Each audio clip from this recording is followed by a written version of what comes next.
Hi, I'm Law by Mike. He's telling the truth. I'm a lawyer. Truth. I'm not wearing women's underwear right now. That's a lie. And today I'm going to tell you all about lie detector tests, how they work, how to beat them, and how to avoid taking them all together. Truth. But just how accurate is a polygraph test? Some TV shows would lead you to believe they're 100% accurate. Did you kill your brother? No, I told you he was driving and slipped on a banana peel. That's a lie. Mamma mia. The truth is that the accuracy of the lie detector tests can change depending on the person administering the test, the machine used, and especially the person being tested. The accuracy of these tests can vary so wildly that in most states, the test results aren't even admissible in court unless both parties agree to it. Thank goodness. And even then, most states don't allow the admission of polygraph results as evidence in criminal cases. But if polygraph results barely ever get used in court, then why are these tests so popular? 80 to 90% accuracy can still give you a pretty good idea if someone's lying or not. So it's no wonder why a lot of important people rely on them. In the United States alone, polygraphs are utilized by the Department of Defense, the FBI, the CIA, the Secret Service. I was gonna do this whole costume change bit, but most of these guys just wear suits. The DEA, the NSA, all branches of military and state and local law enforcement agencies throughout the country, they all use polygraph tests. The Department of Defense alone spends over $50 million on polygraph tests every year. That's a lot of dough, cheddar, bacon, cabbage, bucks, and Benjamins. But if these agencies aren't using lie detector tests to prosecute criminals as often as we think, then why are they spending so much cake on them? To vet themselves, for example, the FBI gives a polygraph test to every single person considered for a job there. Between the FBI, CIA, and DEA, over 70,000 people submit polygraph results when applying for jobs. But, like I said before, these tests are not airtight. So what exactly causes these things to be less accurate? To answer that, we first need to understand how a polygraph test works. You see, when a person takes a polygraph test, 4 to 6 sensors are attached to them. A polygraph is a machine in which the multiple, or poly, signals from the sensors are recorded on a single strip of moving paper, a graph. Polygraph. Oh. The sensors usually record the subject's breathing rate, pulse, blood pressure, perspiration, and sometimes a polygraph will also record things like arm and leg movement. So despite these bodily responses being commonly associated with lying, the truth is there are other reasons why someone may breathe more heavily, have a rise in blood pressure, or fidget nervously when being interrogated by someone with authority. But to try to calibrate for this, when the polygraph test starts, the questioner will ask a few simple, easy to answer questions to establish the norms for the person's signals. Oh, sorry, one sec. Don't leave me! Hello? Hello, Law by Michael. We are interested in purchasing. If you're like me, you've probably been getting robocalls similar to that one for years now, which means an online data broker probably sold your personal information to a shady company or worse. A whole bunch of shady companies. But with today's sponsor, Incogni, you don't have to worry about that anymore. Do you ever notice that when you sign up for a loyalty program with a retailer or service you trust, that suddenly you start to get countless spam calls and emails from companies you've never heard of? Well, what's happening is that all of these companies you trust with your information are actually selling it to massive firms called data brokers, and then they're selling your information to advertisers and scammers. You would be shocked at how many places people can find your precious personal information, such as your address or phone number on the internet. The truth is your data isn't protected, but with Incogni, that can change. Incogni found more than 140 brokers that have access to my information. Now here's the thing. If you call and ask these data brokers to remove your information from their database, they legally have to do it. But this process is purposefully designed to be as difficult and tedious as humanly possible. So if you were to attempt all this on your own, it would probably take years to get yourself off every list you're on. So that's where Incogni comes in. Incogni will do all of this heavy lifting for you. They'll call these brokers and companies on your behalf and force them to lose your data. And even better, if Incogni runs into any issues dealing with these companies, they'll handle that too. You won't have to lift a finger, not to mention they'll keep you up to date with alerts along the way, so you'll know when the mission's complete. And I know what you're thinking, Mike, if you signed up for Incogni, then how did you just get a robocall? Well, it's because that wasn't a real robocall. That was my uncle Robo Mike, and I don't like him, he's weird. The truth is I haven't received a single spam call or email since I signed up for Incogni, so I highly suggest you do the same. And the first 100 people who use my code Law by Mike after clicking the link in the description will get 60% off. Thanks again to Incogni for sponsoring this video. Now it's time to test the lie detector test. So we're gonna demonstrate with Clark, who works with me at my law firm. Is your name Clark? Yes.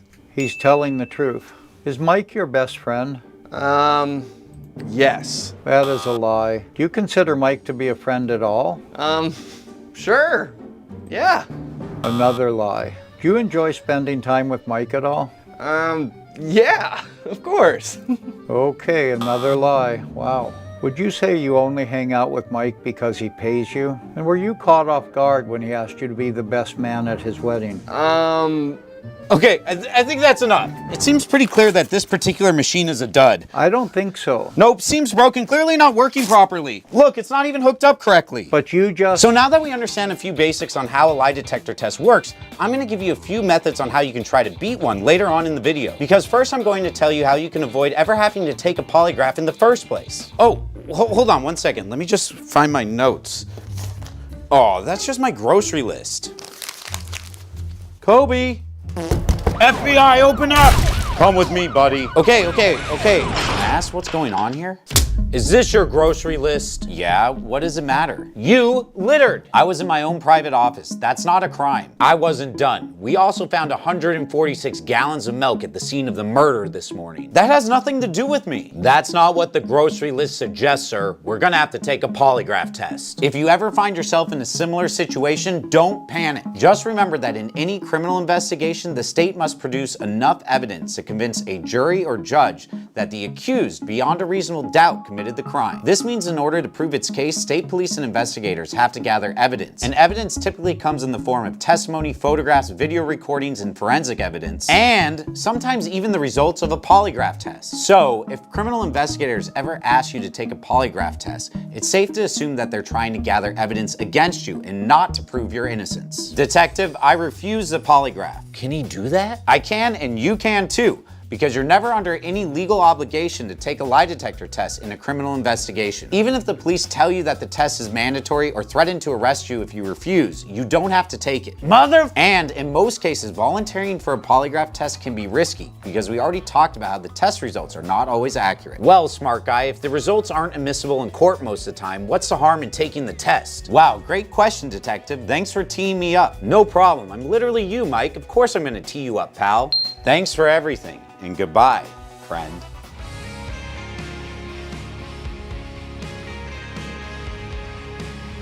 Whoa, you're not released. We still gotta solve that milk murder. Here are 3 reasons you shouldn't take a polygraph test and why cops might want you to throw caution to the wind when it comes to lie detector tests. Reason number 1, statements you make before or after a polygraph test often can be admitted in trial against you. Even though the results of the test probably will not be admitted in court, things you say before or after the test likely can be admitted. And even worse, you have to rely on the investigator to tell you how you did on the test. This means they can tell you that you failed the test even if you didn't, and can possibly manipulate you into giving a confession. Reason number 2, police often use the results of these tests to determine whether or not they should charge you and to what extent. Yes, little Timmy? Can I use the bathroom? I don't know, can you? May I use the bathroom? Nope. Reason number 3, innocent people can and do fail the polygraph test. You might think, what's the big deal? I didn't do anything wrong, I'll just pass the test. It's not that simple. Remember that the test only measures your emotional response to being asked a question. For example, an innocent but emotional person could fail, while a guilty psychopath could pass. Okay, class dismissed. You can use the bathroom now. I'm good. So we've established that most of the time, even if you do take a polygraph, you don't have to worry about a prosecutor using the test results against you in court. But sometimes you do have to worry, because certain jurisdictions allow results to be admitted with various caveats and limitations. So when do these exceptions happen? They happen if you're in one of these states. These are the states that allow polygraph results to be used under some circumstances. So if you live in one of these states, make sure to refer to your state laws. Mike, Yes, Clark? can your boss make you take a polygraph test? Like how you made me take one earlier in this video? Headphones, Clark. The Federal Employee Polygraph Protection Act, passed in 1988, virtually outlawed using lie detector tests in connection with employment. The law covers all private employers in interstate commerce, which includes just about every private company that uses a computer, the US mail, or a telephone system to contact someone else in another state. The act only allows polygraph tests to be used in connection with jobs in security, handling drugs, or when the employee is involved in the investigation of a specific theft or suspected crime. And in those circumstances, an employee must be given 48 hours notice. So now imagine you got yourself into a situation where you know you're gonna have to take a polygraph in 48 hours. You have time to prepare, and you remember that Uncle Law by Mike told you the tests are beatable. So I'm going to show you some ways that people, in theory, could maybe give themselves a better chance at beating a polygraph, if you're into that kind of thing. Clark, bring out the polygraph. I said bring out the polygraph, Clark. What? Headphones off, Clark. What? This is John. John's a polygraph expert, and he's going to ask me a series of questions about my personal life. And I have no interest in sharing the answers to these particular questions with all of you. No offense, so I'm going to lie. But don't worry, I have a few tricks up my sleeve to try to beat this thing. Are you ready, Mike? Ready as I'll ever be. John, is it possible to beat a polygraph? If it's for a real matter, using real techniques, no. Have you ever seen it happen? When I've seen people beat a polygraph, it was due to examiner error. I don't see it up from over here. It's definitely slipped down. Oh, it slipped down, yeah. Just in case you need to do it, it just fits in the ball crack there. And there it is. Now that we have my baseline, I'm going to show you 3 ways that people try to beat a lie detector test, and we're going to see just how effective these unorthodox techniques really are. The tack in the shoe technique. Many believe that placing a tack in your shoe is an effective way to beat a polygraph. In theory, this causes a small amount of pain and causes your blood pressure to spike on your true responses, thus helping them match your false responses and throwing off the interpretation of the test. Are you an attorney? Yes. That's true. Just for fun, did you ever wear women's underwear? No. That's true. Have you ever gone to Canada? No. Your breathing stopped. That would be a lie. Yeah. That's one of the many signs of deception. I tried to throw him off. I've actually been to Canada. Wasn't able to fool on the thumbtack one. The antiperspirant technique. I put this on my fingers. It's antiperspirant deodorant. And the thought behind it is that it will help reduce the sweat on my fingers and therefore trick the test. Have you ever pooped your pants? No. It's a lie. That's true. I've never pooped my pants. That's a lie. John, I've never pooped my pants. Okay, that's true. Have you ever been on an airplane? Yes. That's true. In an emergency, could you be the pilot and land the plane? Yes. Your breathing stopped. It would be a fail. It's like it's not there. Apparently, the antiperspirant technique doesn't work at all. The get drunk technique. Lastly, there's this belief that if you simply have a few drinks before taking a polygraph, you can remain calm throughout and have the confidence of someone telling the truth. So let's try it. Down the hatch.